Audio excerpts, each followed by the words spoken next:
लोकसभा चुनाव 2024 के रण में जहां तैयारियां जारी है, वहीं कोर ग्रुप के बाद अब सभी 8 क्लस्टरों की बैठक बीजेपी मुख्यालय में आज हुई है। मुख्यमंत्री भजनलाल शर्मा कुछ देर पहले ही बीजेपी मुख्यालय से रवाना हुए, हालांकि इस दौरान उनकी मौजूदगी रही है।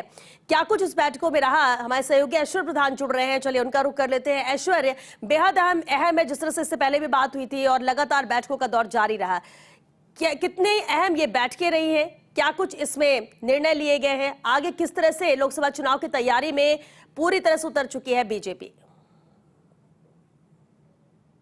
अभी मेरे साथ मंत्री हैं अविनाश गहलोत, उनसे बातचीत करते हैं। अविनाश जी, जो आज विनय सहस्त्रबुद्धे आए, पहली बार उनके साथ इस माध्यम में यानी कि चुनाव प्रभारी वो बने, उस लिहाज से पहली बैठक थी, क्या कुछ दिशा निर्देश मिले? देखिए, राजस्थान में लोकसभा की चुनाव है। चुनाव में राजस्थान की 25 की 25 सीटें हम लोग जीते, इसलिए राजस्थान की जो प्रदेश इकाई है उसमें लोकसभा के प्रभारी और लोकसभा के संयोजक, सह संयोजक, तमाम कोर टीम के साथी और प्रमुख कार्यकर्ताओं को बुलाया गया था। उसमें दिशा निर्देश यही थे कि हम सबको मिलकर काम करना है, जो नरेंद्र मोदी का सपना उसको पूरा करना है। तीसरी बार के लिए यशस्वी कार्यकाल नरेंद्र मोदी का रहे, इसलिए एक एक कार्यकर्ता पूरी ईमानदारी से, निष्ठा से काम करे। और कल चूंकि नियुक्ति हो गई थी, आज पहली एक बैठक थी, बैठक के सबसे परिचय भी हुआ और आगामी जो रणनीति है उस पर चर्चा करने के लिए बैठक थी। अभी आपके घर पर भी कोई आयोजन है, क्या आयोजन? हाँ, होली का स्नेह मिलन रखा है, मैं आपको भी निमंत्रण देता हूँ। अभी वहाँ सब लोग पधारें, एक सामान्य सा शिष्टाचार की होली स्नेह मिलन कार्यक्रम है, उसमें हमारे विनय सहस्त्रबुद्धे हमारे प्रभारी वो भी आ रहे हैं, विजयताई सहप्रवर वो भी आ रहे हैं, बहुत लोग आ रहे हैं। मैं आपको भी निमंत्रण, आप ही पधारें। तो अविनाश गहलोत के घर पर अभी होली स्नेह मिलन कार्यक्रम है। अभी भारतीय जनता पार्टी में जो बैठकों का सिलसिला चल रहा था, वो बैठकें सामान्य तौर पर जो बैठकें चलती हैं, उन्हीं बैठकों के तहत अब जो संगठन की अन्य बैठकें हैं वो चल रही है। प्रमुख बैठक कोर टीम की बैठक थी, कोर टीम की बैठक खत्म हो चुकी है। उसके अलावा प्रदेश के पदाधिकारियों की बैठक खत्म हो चुकी है।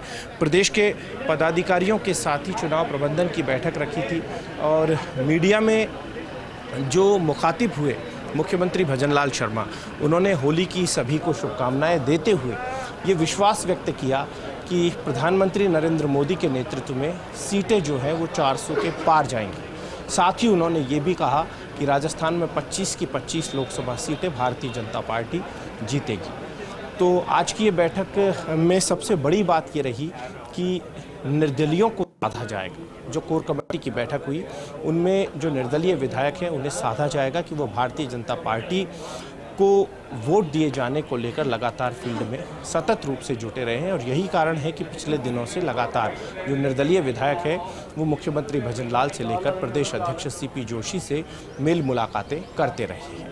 उसके अलावा एक और बात हुई, वो हुई नॉमिनेशन फॉर्म भरे जाने को लेकर, जो हम सुबह से कह रहे थे कि भव्य तरीके से कार्यक्रम किए जाएं और उनमें सभी कोर टीम के नेता उपस्थित रहें, सभी दिग्गज मंच पर एक साथ दिखें।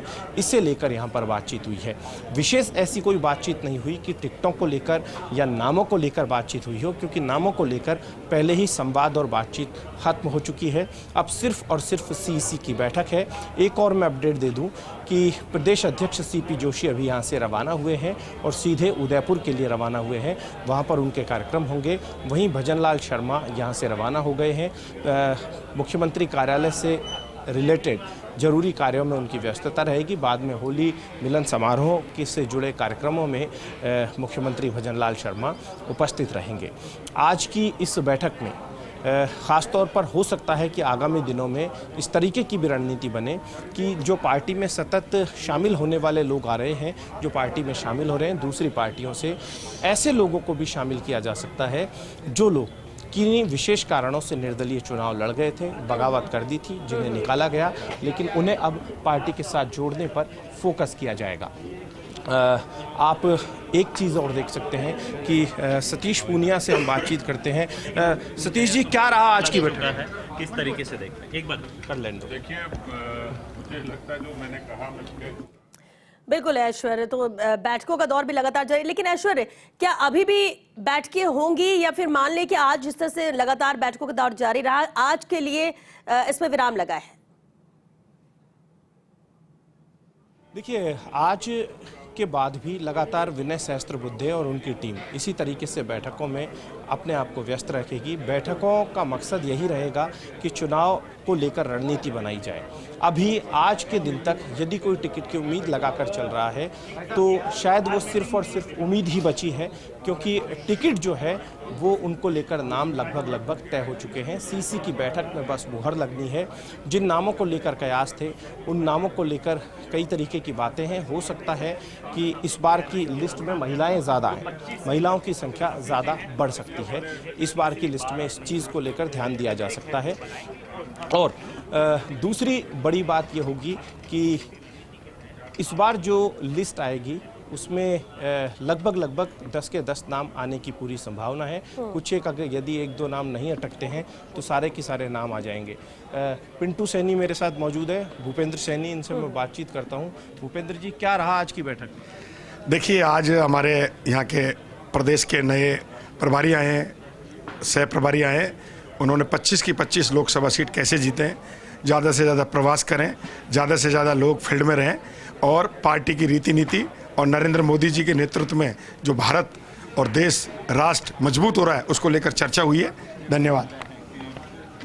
देखिए, यहाँ पर अभी हम सतीश पूनिया से भी बातचीत करेंगे। भारतीय जनता पार्टी के पूर्व प्रदेश अध्यक्ष हैं, उन्हें हरियाणा का दायित्व मिला है, तो आज की बैठक में क्या कुछ रहा ये भी हम उनसे जानने की कोशिश करेंगे। तरीके से नामांकन की तैयारियों में जुट गई है और बाकी जो इंफ्रास्ट्रक्चर का काम है, कार्यालय सब जगह खुल के।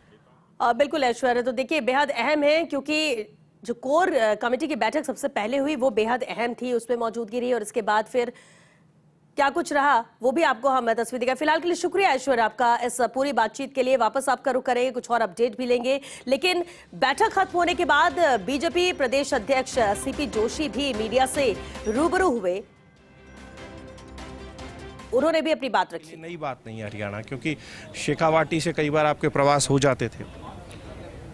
हरियाणा पिछले कुछ दशकों से भारतीय जनता पार्टी के लिए राजनीतिक तौर पर काफ़ी उर्वरक जगह है और हरियाणा के मतदाता ने पहली बार जब 90 के दशक के बाद वाजपेयी जी को मैंडेट दिया था, उनकी नीतियों से समरस हुए थे। उस समय वो समय था जब वाजपेयी जी ने जो किसान क्रेडिट कार्ड, फसलों की बीमा योजना, प्रधानमंत्री ग्राम सड़क योजना, इन सब की गूंज होती थी। तो देश में एक बड़ा बदलाव है। हरियाणा का मतदाता भारतीय जनता पार्टी के साथ जुड़ा। पिछले 9.5 वर्षों में हरियाणा की सरकार ने एक पारदर्शी शासन दिया है, क्योंकि हरियाणा की सड़कों पर करप्शन की चर्चा होती थी। एक करप्शन फ्री गवर्नमेंट जो पहली बार भारतीय जनता पार्टी ने दी। दिल्ली की मोदी सरकार ने ऐसी कुछ योजनाएं देश में लागू की जिसमें बदलाव आया। उदाहरण के तौर पर बेटी बचाओ बेटी पढ़ाओ का आगाज हरियाणा की धरती से हुआ और वो बिल्कुल फ्रूटफुल हुआ। तो मुझे लगता है कि एक भरोसा हरियाणा की जनता में पार्टी के प्रति है और फिर व्यक्त होगा। एक बात लगातार आपके समर्थक कहते हैं, आप भले ही खामोश रहें, वो कहते हैं कि पूनिया साहब अजमेर से आए, पूनिया साहब जयपुर ग्रामीण से आए, लगातार ये समर्थकों में चर्चा रहती है, तो ऐसे में उन्हें क्या कहेंगे आप?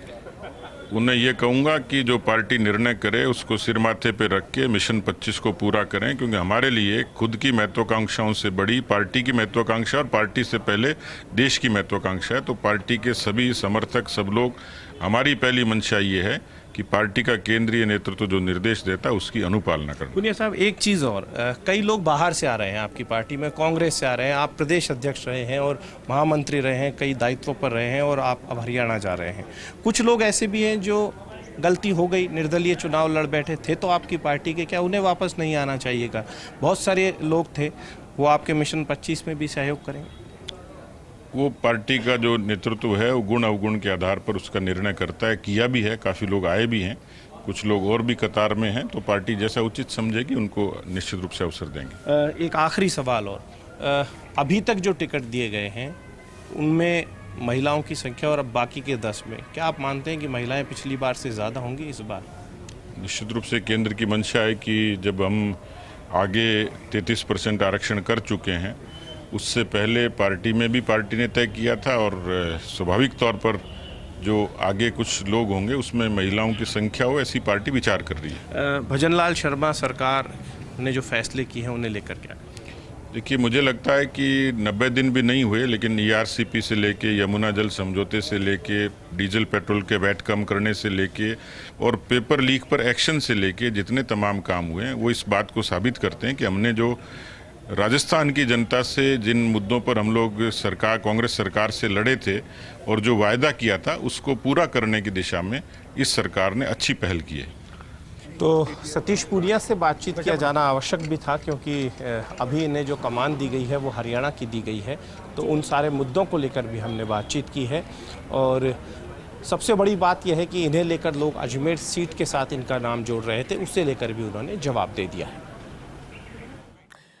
बिल्कुल ऐश्वर्य, तो यहाँ पर खुलकर बात की सतीश पुनिया ने, लेकिन बैठक खत्म होने के बाद मीडिया से मुखातिब हुए बीजेपी प्रदेशाध्यक्ष CP जोशी, उन्होंने क्या कुछ कहा, चलिए वो आपको सुनाते हैं। देखिए, देश की जनता चल पड़ी है मोदी जी को प्रधानमंत्री बनाने के लिए। पूरा आशीर्वाद, स्नेह, समर्थन भारतीय जनता पार्टी और आदरणीय नरेंद्र मोदी जी के प्रति जनता का स्नेह समर्थन है। और मैं सोचता हूं कि अब की बार 25 ही सीटों पर बहुत बड़े अंतर के साथ वहां कमल खिलेगा और वहां के सांसद जीतकर दिल्ली की संसद में जाएंगे।